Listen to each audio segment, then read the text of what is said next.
शिवसेना के बागी विधायक सूरत से अब गुवाहाटी पहुंच गए हैं। शिवसेना के 32 बागी विधायक और 2 निर्दलीय विधायक गुवाहाटी पहुंच गए हैं। देर रात विशेष विमान से सभी विधायकों को सूरत से गुवाहाटी शिफ्ट किया गया। ये बड़ी जानकारी हम आपको दे रहे हैं। कल से महाराष्ट्र में सियासी संकट गहराया हुआ है, जब इस बात की जानकारी मिली कि 32 से ज्यादा विधायक सूरत में मौजूद हैं एकनाथ शिंदे के साथ, और सभी आउट ऑफ रीच हैं। शिवसेना किसी से संपर्क नहीं कर पा रही है, लेकिन अब तस्वीरें हम आपको दिखा रहे हैं। जानकारी जो मिल रही है, 32 बागी विधायक और 2 निर्दलीय विधायक गुवाहाटी पहुंच गए हैं। मनोज्ञा लोईवाल हमारी सहयोगी गुवाहाटी से लगातार जुड़ी हुई है हमारे साथ। मनोज्ञा, क्या है ताजा अपडेट? तमाम विधायक वहां पर पहुंच चुके हैं? बिल्कुल, हवाई यात्रा खत्म और फिर एक बार राजनीतिक यात्रा शुरू होगी अभी पूर्वोत्तर भारत से। लेकिन पश्चिम की राजनीति का असर अब आएगा पूर्वोत्तर भारत से, यानी कि अब पूर्वोत्तर भारत में ही फैसला हो जाएगा कि आखिरकार पश्चिम की राजनीति में कौन सर्वोपरि होगा। मैं इस समय हूँ गेट पर, एग्जिट गेट पर, गोपीनाथ बोरदोलोई अंतर्राष्ट्रीय हवाई अड्डे पर, जहां पर आप देख सकते हैं इस समय तैयारियां पूरी, ग्रीन कॉरिडोर बना दिया गया है एक तरह से। जितने भी यहां से विधायक निकलेंगे उनके लिए सीधा यहां से और दूसरी ओर बस तैयार है। बस के साथ 12 गाड़ी का कॉन्वॉय और उसके साथ सुरक्षा व्यवस्था इतनी चाक चौबंद देखते ही बनती है। 2 बस इस समय तैयार हैं, दोनों बसों में विधायकों को और साथ ही साथ वीवीआईपी गाड़ियों को। ये सारी तैयारी है आज के लिए। अभी कुछ ही मिनटों में पूरी की पूरी टीम आएगी, यानी कि विधायकों की टीम आएगी। बागी विधायक पश्चिम से पूर्वोत्तर भारत गुवाहाटी में रहेंगे एक प्राइवेट होटल में, और वहां पर तैयारियां भी पूरी हैं। लेकिन ये सुरक्षा व्यवस्था जो हम आपको दिखा रहे हैं, ये एक्सक्लूसिव तस्वीरें आप देख रहे हैं एबीपी न्यूज़ पर, जहां पर आज की तैयारियां हैं। स्पेशल डीजीपी जीपी सिंह से लेकर गुवाहाटी के कमिश्नर हरदीप सिंह, सभी लगातार यहां पर ज़मीनी स्तर पर सुरक्षा व्यवस्था की भी ध्यान रख रहे हैं। अगर बात राजनीति की करें तो राजनीति इसलिए क्योंकि ये अब बीजेपी का गढ़ हो चुका है, और यहाँ पर किसी भी कांग्रेस या नॉन बीजेपी को आने के लिए थोड़ी ज़्यादा मेहनत करनी पड़ेगी। शायद इसी का फायदा उठाते हुए सारे विधायकों को यहाँ लाया गया है। लेकिन वहीं दूसरी ओर असम इस समय बाढ़ में डूबा हुआ है, लेकिन इस डूबे हुए असम में राजनीति जरूर उभर रही है। मनोज्ञा, बहुत अहम जानकारी आप दे रही हैं और आज की सबसे अहम तस्वीर भी आप दिखा रही हैं, क्योंकि जिस तरह से आपने कहा कि पश्चिम की राजनीति शिफ्ट होकर पूर्वोत्तर पहुंच गई है, एपी सेंटर बन गया है आज गुवाहाटी। पश्चिम में क्या होगा, मुंबई में क्या होगा, महाराष्ट्र में क्या होगा, सब कुछ वहीं से तय होना है।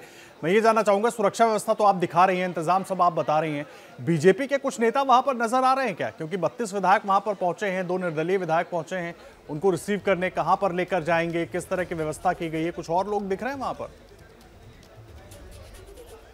देखिए, हम आपको दिखा रहे हैं इस समय एक्सक्लूसिव तस्वीर। देखिए, ये इस समय ये जो तैयारी है और उसके साथ साथ ये बस की तस्वीर है। ये बस की तस्वीर, यानी कि इस बस में बैठकर ही सारे विधायक जाएंगे, और इसी बस में जो इस समय तैयारियां हैं पूरे ड्राइवर के साथ, यहाँ पर ये भी ध्यान रखा गया है। आपको सामने जो गाड़ियां दिख रही हैं, इस बस में बैठाकर ले जाएगा। ये वीवीआईपी बस इसलिए है क्योंकि ये असम परिवहन की बस है, और इसी बस में यहाँ पर, अगर मैं ये कहूँ कि इसी पर बैठकर जितने भी आज विधायक हैं वो आएंगे और यहाँ से जाएंगे सीधा रेडिसन ब्लू, जहां पर सबको रखा जाएगा इन द सेंस कि आज ही इनको यहां पर रोका गया है, वहीं पर सारे विधायक रहेंगे।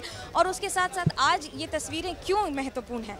इसलिए क्योंकि महाराष्ट्र की राजनीति इस पर निर्भर करती है कि आखिरकार सरकार रहेगी या नहीं।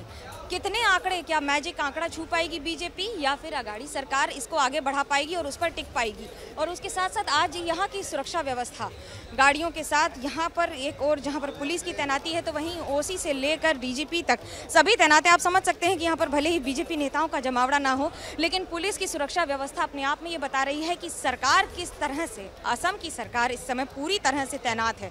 दूसरी बार जीत कर आई है असम की सरकार। पूर्वोत्तर भारत की पहली सरकार बनी है असम की 2016 में, जब बीजेपी ने पहली बार कमल खिलाया था पूर्वोत्तर भारत में। लेकिन अब ऑपरेशन लोटस असम से करने की कोशिश और महाराष्ट्र में इसका सीधा असर।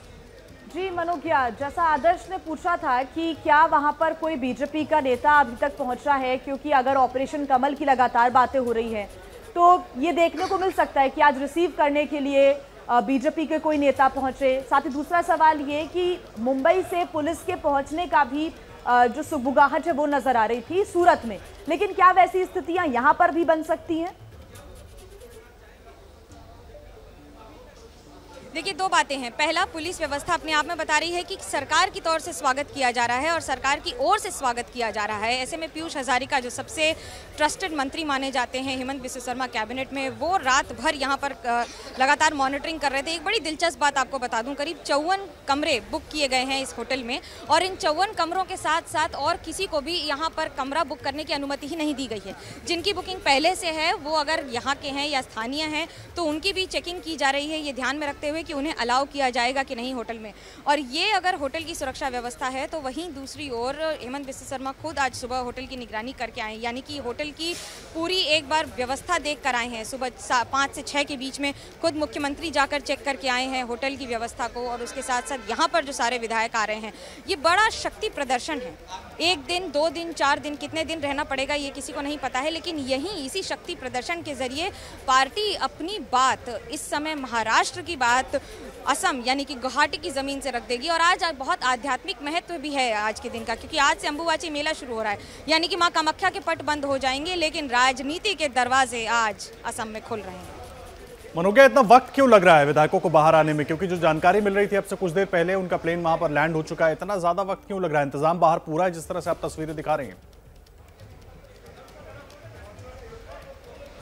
देखिए, तस्वीरें तो हैं ही, लेकिन सबको साथ में भी आना है। ऐसे में जब पूरे के पूरे 34 की ब्रिगेड आएगी और उसके साथ यहाँ पर बस में बैठ कर जाएंगे, बहुत सारी बातों का ध्यान रखा जा रहा है। बातचीत हो रही है, अंदर अंदर की तस्वीरें भी हम हासिल करने की कोशिश कर रहे हैं, कुछ ही देर में आप तक पहुँचा भी देंगे। लेकिन उसके साथ 2 बातें ये भी ध्यान में रखी जा रही हैं कि जब एयरक्राफ्ट लैंड करता है, ये स्पेशल एयरक्राफ्ट है, ऐसे में स्पाइस जेट के स्पेशल एयरक्राफ्ट के जरिए जो पूरी टीम आई है यहाँ से आने के बाद जाएंगे होटल।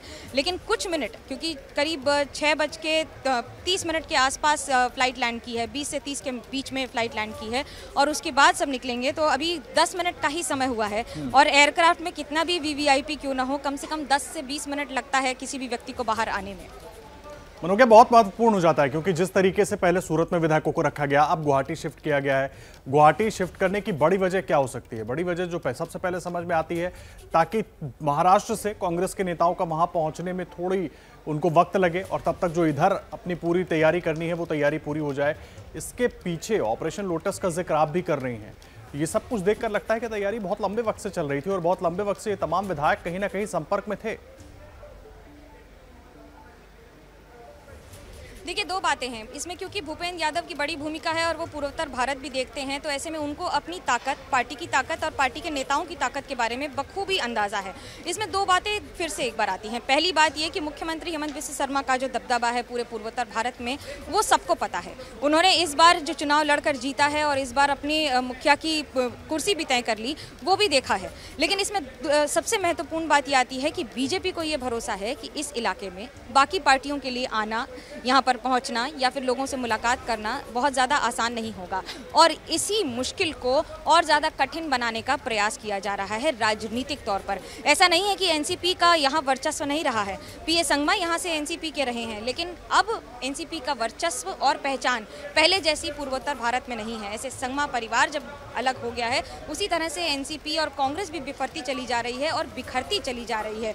हाल ही में रिपुन बोरा जो असम के स्टेट प्रेसिडेंट थे, उन्होंने भी तृणमूल कांग्रेस में शामिल होकर उसी का झंडा थाम लिया था। तो ये राजनीतिक परिवर्तन हुए हैं, लेकिन अब इन राजनीतिक परिवर्तन का फायदा महाराष्ट्र के परिवर्तन के लिए, वहां की सरकार के परिवर्तन के लिए कितना फायदेमंद होगा, क्योंकि ये ध्यान में रखना होगा कि बात सिर्फ इतनी नहीं है कि यहाँ पर बाकी नेता पहुँच सकते हैं या नहीं, बात ये भी है कि आप अपने किले को कितना सुरक्षित कर पाते हैं।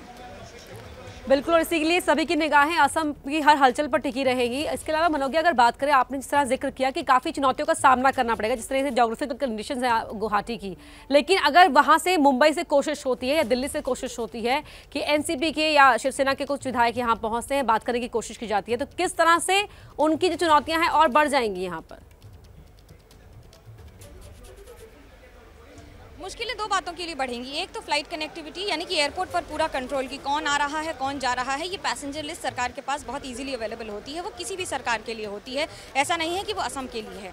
दूसरी बात कि आने और जाने में जो एक पूरा मशक्क़त होती है, एक प्लानिंग होती है, उसको ध्यान में रखना होगा। कांग्रेस इस इलाके में बहुत ज़्यादा कमज़ोर हो गई है। हाल ही में प्रदर्शन भी जो हो रहे हैं, भले ही असम में बाढ़ की स्थिति बनी हुई हो, लेकिन प्रदर्शन सारे सिर्फ और सिर्फ राहुल गांधी के ईडी में बुलाए जाने पर हो रहे थे। ऐसे में राजनीतिक माहौल असम का पूरी तरह से दूसरा है, बीजेपी ये जानती है कि अगर इस किले में किसी को भेद करना होगा तो बहुत मेहनत करनी पड़ेगी।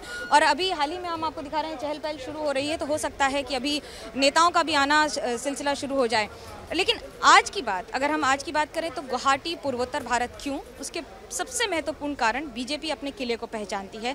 बीजेपी ये जानती है कि यहाँ लाने के बाद, एक होटल में बुक करने के बाद, ये कहीं और भी हो सकता था, ये हरियाणा, मध्य प्रदेश, कर्नाटक, दिल्ली, गुजरात कहीं भी हो सकता था, वहाँ पर भी उतना ही सक्षम और सुदृढ़ किला बन पाता। लेकिन अप्रोच रोड जो अपने शत्रुओं की या अपने राइवल्स की ख़त्म करनी होती है, वो यहाँ ख़त्म करना और यहाँ उसको और ज़्यादा मुश्किल बनाना ज़्यादा आसान है पार्टी के लिए। इसलिए एक कारण ये, और दूसरा कि क्या ये बातें होंगी यहाँ पर रखकर, क्या आइसोलेशन में ज्यादा बातें हो पाएंगी, बेहतर हो पाएंगी राजनीति में। बिल्कुल मनोज्ञा, आप नजर बनाए रखिए, हलचल वहां पर बढ़ती नजर आ रही है, आगे भी आपसे हम अपडेट लेते रहेंगे।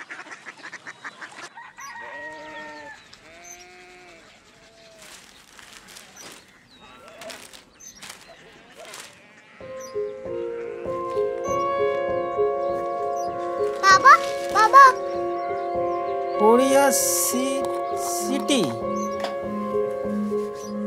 जानी ना,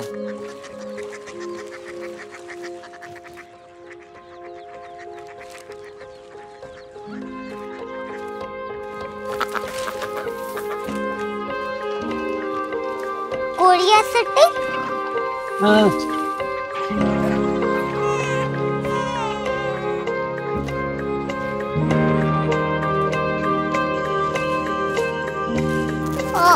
कोरिया सिटी कहाँ पे है? शहर अंग्रेजी लगे हैं।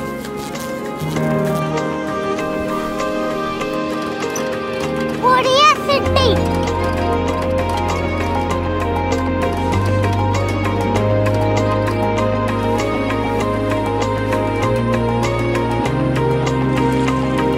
वो बहुत दूर है।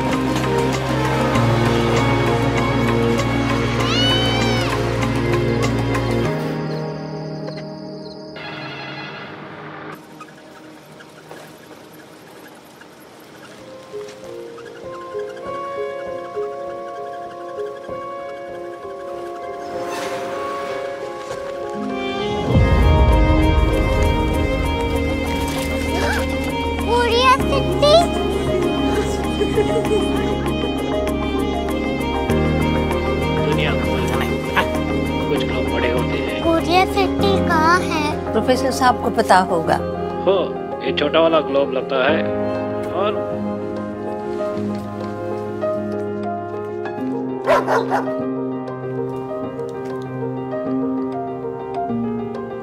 पता नहीं, मेरी बेटी से जाके मिल लो, शायद उसे मालूम हो।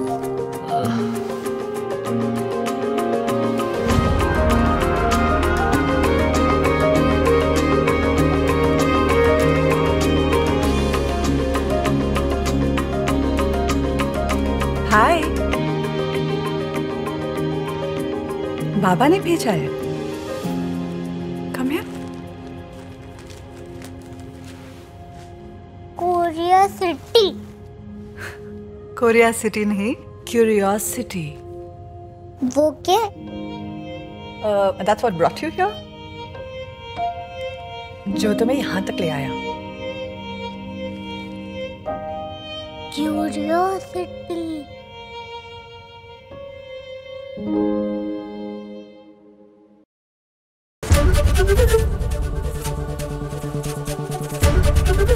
एबीपी न्यूज आपको रखे आगे।